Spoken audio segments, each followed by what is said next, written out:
बिस्मिल्लाहिर्रहमानिर्रहीम। अस्सलाम वालेकुम नाज़रीन, मैं हूं फैयाज़ राजा और आप देख रहे हैं आपका अपना यूट्यूब चैनल। दोस्तों, इमरान खान से इस्टेब्लिशमेंट की जानिब से किए गए एक ताज़ा तरीन राब्ते के नतीजे में इस्टेब्लिशमेंट की जानिब से इमरान खान को DGISI की तब्दीली की ऑफ़र कर दी गई है। बदले में इमरान खान से क्या मांगा जाएगा या बदले में इमरान खान को क्या देना होगा, इस पर आगे चलकर बात करते हैं। अल्हम्दुलिल्लाह, अल्लाह पाक के करम और आपकी मोहब्बत से मजदूर सहाफ़ी की एक और ख़बर दुरुस्त साबित हुई। हुकूमती सतह पर पहली मरतबा इमरान खान और इस्टेब्लिशमेंट के दरमियान हालिया राबतों की तस्दीक कर दी गई है। जी हाँ, हुकूमती वज़ीरों मशीरों ने, जी हाँ, बाकायदा तौर पर इसमें राना सनाउल्लाह और बैरिस्टर अकील मलिक, आज ताज़ा तरीन बैरिस्टर अकील मलिक ने भी तस्दीक कर दी। ये इंकशाफ किया गया कि इस्टेब्लिशमेंट की जानिब से अली अमीन गंडापुर के ज़रिए राब्ता किया गया था इमरान खान से दरख्वास्त करने के लिए कि इस्लामाबाद तरनोल का जलसा मुलतवी किया जाए। आपको याद होगा कि किसने ये राब्ता किया था। इसको तो छुपाया जा रहा है हुकूमत की जानिब से, लेकिन आपको याद होगा 2 दिन पहले भी और कल के रोज़ भी अपने गुज़श्ता तीनों वीलाग्स के अंदर मैं बर वक्त आपको ये बात आगाह कर चुका था कि मोहसिन नकवी साहब की जानिब से ये राब्ता हुआ, अली अमीन गंडापुर के ज़रिए यह राब्ता किया गया। उसके बाद अली अमीन गंडापुर ने जब ये पैगाम पहुँचाया तो फिर इमरान खान की ख्वाहिश पर आज़म सवाती और बैरिस्टर गोहर उनके साथ मिलने के लिए आए।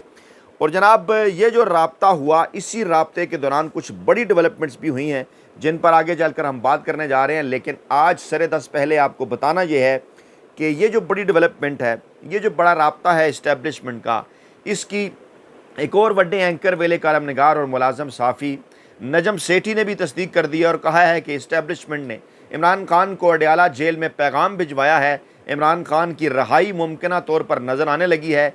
नजम सेठी की इस खबर को सोशल मीडिया के ऊपर समा टीवी की जानिब से बड़ा वायरल किया जा रहा है। लेकिन आपके गोश गुजार ये करना था कि अगर आपने इमरान खान का पैगाम बर वक्त पहुँचाना है ज़्यादा से ज़्यादा लोगों तक, तो फायरवाल क्योंकि एक्टिव हो चुकी है, उसका मुकाबला करने के लिए आपने ना सिर्फ मज़दूर साफ़ी के चैनल को लाइक करना है, सब्सक्राइब करना है, शेयर करना है, बल्कि कमेंट भी करना है ताकि रीच बढ़ाई जा सके इमरान खान के इस पैगाम की और तमाम उन बरवक्त ख़बरों की जो कि आप तक इन तमाम बड़े एंकरों, वेले करम निगार और मुलाजम साफ़ियों से पहले हम पहुँचा रहे हैं। आपकी मोहब्बतों का शुक्रिया भी अदा करना है।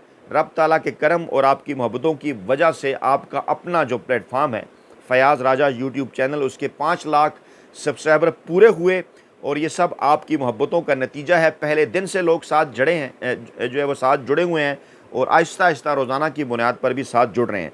लेकर चलते हैं जनाब आपको इस खबर की जानिब। तो जनाब, ये जो मामला है इसके ऊपर इस्टेब्लिशमेंट के एक और तर्जुमान इंसार अब्बासी साहब की जानिब से भी आज तस्दीक की गई और कहा गया कि उन्होंने कहा था कि अली अमीन गंडापुर ये राब्ता करवाएंगे, तो देखें हो गया।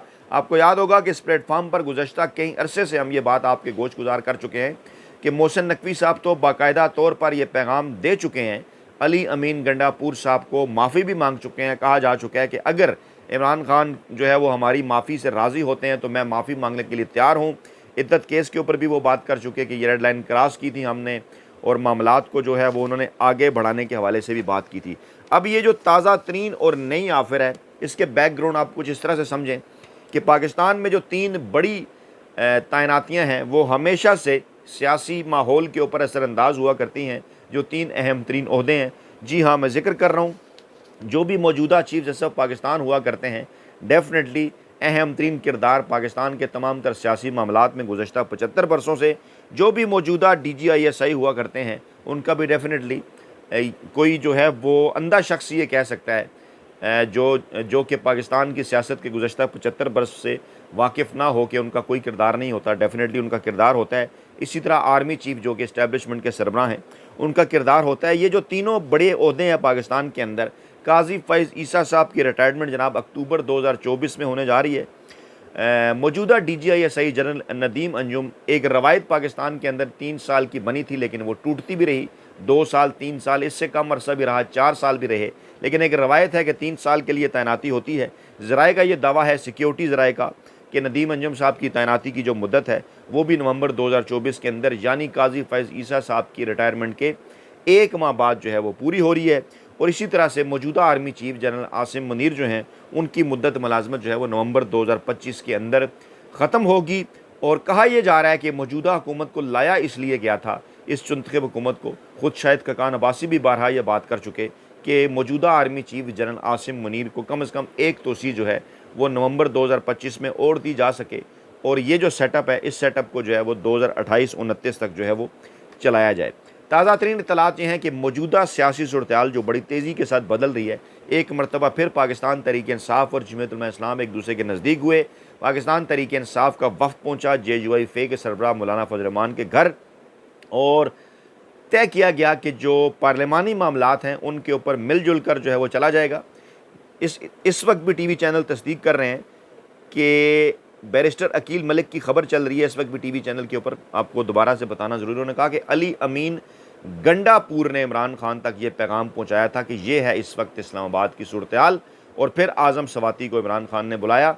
जब अकील मलिक साहब से ये पूछा गया कि अली अमीन गंडापुर तक पैगाम किसने पहुँचाया, तो वो ये कह रही हैं ये ज़रा सेंसिटिव मामला है, हसास मामला है। अली अमीन गंडापुर ने बानी PTI तक पैगाम पहुँचाया, लेकिन हसास मामला है, किसने अली अमीन गंडापुर तक ये पैगाम पहुँचाया उसके ऊपर अभी बात नहीं की जा सकती। लेकिन मैं आपको ये कन्फर्म कर रहा हूँ अल्हम्दुलिल्लाह अपने ज़राए से, और 2 दिन पहले भी आपको बता चुका कि ये राब्ता उनसे मोहसिन नकवी साहब की जानिब से किया गया था। खैर, वापस आते हैं इस खबर की जानिब। तो जनाब, इमरान खान को मौजूदा सियासी सूरत हाल के अंदर एक बार फिर इमरान खान ही मरकज़ निगाह हैं। वो तो खैर गुज़श्ता जब से इमरान खान कैद हैं उसी वक्त से वही मरकज़ निगाह हैं, मामलात वहीं के ऊपर रुके हुए हैं। लेकिन अब ताज़ा तरीन राब्ते के बाद एक पार्लिमानी मामलात के ऊपर कमेटी बना दी गई, शिबली फराज और कामरान मुर्तज़ा ये जो है ये तमाम तर मामलात को देखेंगे। अलीमा खान भी कह रही हैं इस्टेब्लिशमेंट ने यह सारा मामला अरेंज किया। मैं वक्तन फ़ौक्तन इसलिए बार बार आपको बता रहा हूँ कि इस वक्त भी टीवी चैनल इसके ऊपर गुफ्तगू कर रहे हैं, इस वक्त भी इसके ऊपर बात हो रही है क्योंकि ये इतनी बड़ी डेवलपमेंट है।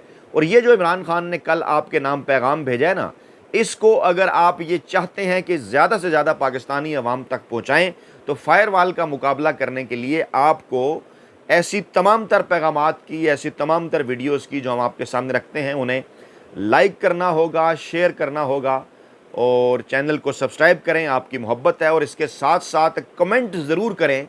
कमेंट बॉक्स के अंदर जो आपका कमेंट है वो हमें ज़्यादा बेहतर अंदाज में अपना काम करने के हवाले से गाइडलाइन भी फ्राहम करता है। फिर जब आपका फ़ीडबैक आता है तो अवामी मौक़िफ़ भी हमारे पास आता है, फिर इसी प्लेटफार्म के ज़रिए अवामी मौक़िफ़ इमरान खान तक भी पहुँचाया जाता है। तो जनाब, ये बड़ा ज़रूरी है कि जो है वो कम से कम एक 2 वे कम्युनिकेशन जो है वो चलती रहनी चाहिए। तो जनाब, मामला कुछ इस तरह से है कि ये जो इस्टेब्लिशमेंट के करीब समझे जाने वाले जो कुछ लोग हैं, सहाफ़ी हैं, इंसार अब्बासी हो गए, नजम सेठी हो गए, जो गुज़श्ता 48 घंटों से एक बार फिर मुसलसल इस किस्म के वो दावे कर रहे हैं कि ताज़ा तरीन राब्ते हो गए हैं। हुकूमत जो है वो इस वक्त परेशान है, और हमारी मज़दूर साफ़ी की इत्तला के मुताबिक इमरान खान को ये ऑफ़र की गई है, उस ऑफ़र की तफसीलात के ऊपर भी बात करते हैं। ऑफ़र की गई है कि मौजूदा DGISI को तब्दील किया जा सकता है, और इमरान खान बारहा ये बात कह चुके मौजूदा इस्टेब्लिशमेंट के हवाले से भी। और फिर ख़ास तौर पर आपको याद होगा कि मौजूदा जो DGISI हैं उन्होंने तो पाकिस्तान की तारीख़ में पहली मरतबा इंतहाई गैर मामूली तौर पर DGISPR साहब के साथ बैठ कर प्रेस कॉन्फ्रेंस की थी। बाकायदा तौर पर अगर नाम नहीं भी लिया था तो ज़िक्र ज़रूर किया था इमरान खान का, पाकिस्तान तहरीक-ए-इंसाफ का, जिस पर इमरान खान और पाकिस्तान तहरीक-ए-इंसाफ का रद्द-ए-अमल आया था। इमरान खान साहब ने इस बात के ऊपर तहफ़्फ़ुज़ात का इज़हार भी किया था कि ऐसा दुनिया के किस मुल्क में होता है। और फिर जब इमरान खान के ऊपर कातलाना हमला हुआ था तो मौजूदा DGISI के अंडर अहम तरीन ओहदे पर जो ओहदेदार काम करते हैं उनका भी नाम लिया गया था इमरान खान साहब की जानिब से। और पाकिस्तान तहरीक-ए-इंसाफ के अंदर मुसलसल जो गुज़श्ता 2 बरसों से पाकिस्तान तहरीक-ए-इंसाफ के ख़िलाफ़ जो कार्रवाइयाँ चल रही थीं सियासी सतह के ऊपर, उस पर भी बार बार पाकिस्तानी खुफिया एजेंसी ही का नाम लिया जाता था। और ख़ास तौर पर जो कुछ हुआ 8 और 9 फरवरी की दरमियानी शब, उसके ऊपर भी जो इमरान खान के नताइज के हवाले से तहफ़्फ़ुज़ात हैं, डेफिनेटली जो कुछ किया गया नताइज के हवाले से, उसके ऊपर पाकिस्तान तहरीक-ए-इंसाफ और इमरान खान भी बारहा इशारा कर चुके हैं इन्हीं की जानिब। तो ऐसे मौके के ऊपर इस अहम तरीन जो तैनाती है इसके ऊपर जो है वो इमरान खान को तब्दीली की ऑफ़र करना एक बहुत बड़ी डेवलपमेंट है। इमरान खान के करीबी ज़राए का ये दावा है कि इमरान खान को ये कहा गया है, इमरान खान को ये पैगाम पहुँचाया गया है कि अगर आप खामोशी इख्तियार कर लें, अगर आप 9 मई और साइफ़र के मामलात के ऊपर जो आपका एक मौक़िफ़ है गुज़श्ता 2-2.5 बरसों से, उससे पीछे हट जाएँ, या पीछे अगर ना हटें तो कम से कम अगर उसके ऊपर बात करना ख़त्म कर दें, तो अगले मरहले के अंदर आपको ये पेशकश की जा सकती है कि जो मौजूदा DGISI हैं, उन्हें तब्दील किया जा सकता है। और यही वो मामला है जिसको लेकर इस वक्त हुकूमत परेशान है, जिसको लेकर इस वक्त हुकूमती सफ़ों के अंदर बेचैनी है, क्योंकि तब्दीली होना या ना होना एक अलहदा मामला है। अभी क्योंकि इमरान खान की जानिब से इस हवाले से कोई वाज़ा तौर पर अपना मौक़िफ़ नहीं दिया गया, क्योंकि माजी में इमरान खान तो कोई भी डील देने से, कोई भी डील लेने से, NRO देने से, NRO लेने से इनकार कर चुके हैं। और बारहा इमरान खान ये बात कर चुके हैं कि पहले पाकिस्तानी अवाम का जो मैंडेट है वो उन्हें वापस किया जाए। अच्छा, इसी के साथ एक और मामला भी जुड़ा हुआ है कि ये तब्दीली की ऑफ़र और अगले 1 साल के अंदर मामलात को स्मूथ किया जाएगा। आप 1 साल के लिए खामोशी इख्तियार कर लें, अगली बड़ी तैनाती नवंबर 2025 तक। और ये भी कहा गया कि इस दौरान जो काज़ी फ़ैज़ ईसा साहब की जो एक्सटेंशन का मामला है उसको यहीं रोक दिया जाता है। अगले 1 साल के अंदर अदालतों से आपको भी पता है आज़ादाना फ़ैसले आएंगे। पाकिस्तान तहरीक इंसाफ जो है वो वापस जो है वो अपने उस सियासी माहौल की जानिब जो है वो लौटेगी, सियासी सरगर्मियों की जानिब से लौटेगी। आप अपने पहले कहा गया था कि खामोशी से बैठ जाएँ, जलसे जुलूस भी ना करें। अब ये कहा गया कि आप जलसे करते रहें और आप बातें भी करते रहें, लेकिन इस हुकूमत को गिराने की तरफ ना जाएँ, बल्कि इस सेटअप को तकरीबन 1 साल तक, जो अगले साल उस वक्त तक जो है वो चलने दें। और उसके बदले में आपको ये बहुत बड़ी तैनाती के अंदर जो है वो हम आपको ये पेशकश कर सकते हैं कि ये जो बड़ी तैनाती है, यहाँ पर इस अहम तरीन ओहदे के ऊपर जो है वो तब्दीली हो सकती है।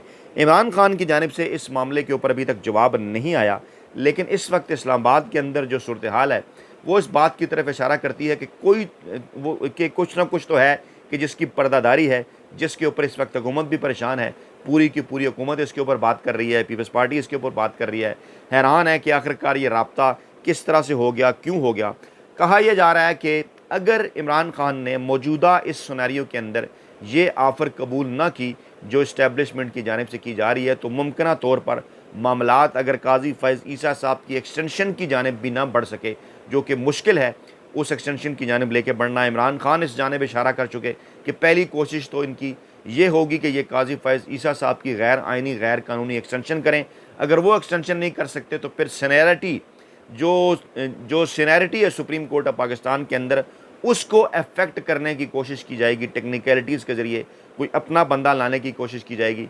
ये भी कहा जा रहा है कि 4-6 माह के लिए, जब तक जस्टिस अमीनुद्दीन खान जो हैं वो रिटायर नहीं होते, जो है वो सीनियरिटी के अंदर कुछ इस किस्म की तब्दीलियाँ करके उन्हें भी जो है वो आगे किया जा सकता है। लेकिन सरेदस ये मामला मुमकिन नज़र नहीं आ रहा, और इसी माहौल के अंदर मामलात किसी गैर आइनी और गैर कानूनी इक़दाम की तरफ भी जा सकते हैं। इसीलिए इमरान खान से जो राब्ता किया जा रहा है वो इमरान खान को मनाने के लिए है कि इमरान खान को मनाया जाए, इमरान खान को राज़ी किया जाए। वरना पाकिस्तान जो है वो गैर एलानिया मार्शल लॉ तो है ही, एलानिया मार्शल लॉ या एमरजेंसी की जानिब जो है वो बढ़ सकता है। पाकिस्तान जैसे मुल्क के अंदर ऐसा किसी भी वक्त मुमकिन हो सकता है। हाल ही में आर्मी चीफ़ के उस्ताद इरफान सिद्दीकी साहब ने माजी के अपने एक और शागिर्द कमर जावेद बाजवा साहब के मुतल्लिक दावा किया है कि जब मौजूदा आर्मी चीफ़ आसिम मुनीर साहब की तैनाती हो रही थी तो बाजवा साहब ने मार्शल लॉ लगाने की धमकी भी दी थी। वो मामला ये था कि उन्होंने पूछा था कि अगर पाकिस्तान के अंदर मार्शल लॉ लगाया जाए तो क्या असरात होंगे। इसको वो लिंक कर रहे हैं कि जनाब वो आसिम मुनीर साहब की तैनाती जो है वो रोकना चाहते थे। और इरफान सिद्दीकी साहब की ख्वाहिश इन दिनों भी कुछ इसी किस्म की है कि जो हालात हैं पाकिस्तान के अंदर, पहले भी उन्हीं की ख्वाहिश थी, अभी भी उन्हीं की ख्वाहिश है। उन्हें पता है कि टर्मिनल्स अगर अपना काम करेंगे, काजी फ़ैज़ ईसा साहब घर चले जाएंगे, मंसूर अली शाह साहब आएंगे, टर्मिनल्स अपना काम करेंगे, अदालतों से आइन और कानून के मुताबिक फ़ैसले आएंगे, तो ये गेम टोटल 60 से 90 दिनों की है। ये वाला साल नहीं निकाल सकेगी ये हुकूमत। इसी दौरान ये हुकूमत जो है वो तब्दील भी हो जाएगी और इमरान खान और पाकिस्तान तहरीक इंसाफ को अपना मैंडेट वापस मिल जाएगा। और ना सिर्फ वापस मिलेगा बल्कि 2/3 अक्सरियत के साथ मिलेगा। इसलिए वो माहौल बनाने की कोशिश कर रहे हैं। इसलिए इस वक्त ये नून लीग की ख्वाहिश है कि ये मामलात पाकिस्तानी इस्टेब्लिशमेंट और इमरान खान के दरमियान जो हैं वो तय ना हो सकें। पाकिस्तान जो है वो गैर एलानिया मार्शल लॉ से एलानिया मार्शल लॉ या इमरजेंसी की जानिब बढ़े, कुछ ऐसी मावराए आइन किस्म का मामला हो जाए कि जिसके नतीजे में ना सिर्फ सुप्रीम कोर्ट ऑफ पाकिस्तान के ऊपर कब्ज़ा करने की कोशिश की जाए, पाकिस्तानी आइन और कानून की धज्जियाँ उड़ा दी जाएँ, बल्कि ये जो मौजूदा गैर आइनी गैर कानूनी सेटअप है इसे कम से कम 1 साल तक जो है लटकाया जाए, तमाम तर मामलात का दारोमदार इमरान खान साहब के रिस्पांस के ऊपर है। राय भी आपने देनी है इस मामले के ऊपर। कमेंट बॉक्स के अंदर कमेंट भी आपने करना है कि इमरान खान साहब का मौक़िफ़ क्या होना चाहिए, इमरान खान को इस ऑफ़र का क्या जवाब देना चाहिए। आपकी राय ना सिर्फ हमारे लिए बल्कि पाकिस्तान तहरीक इंसाफ और इमरान खान के लिए भी बहुत अहम है। अपना बहुत ख्याल रखिएगा, दुआओं में याद रखिएगा। नई वीडियो के साथ जल्द हाज़िर होंगे। अल्लाह ने के मान।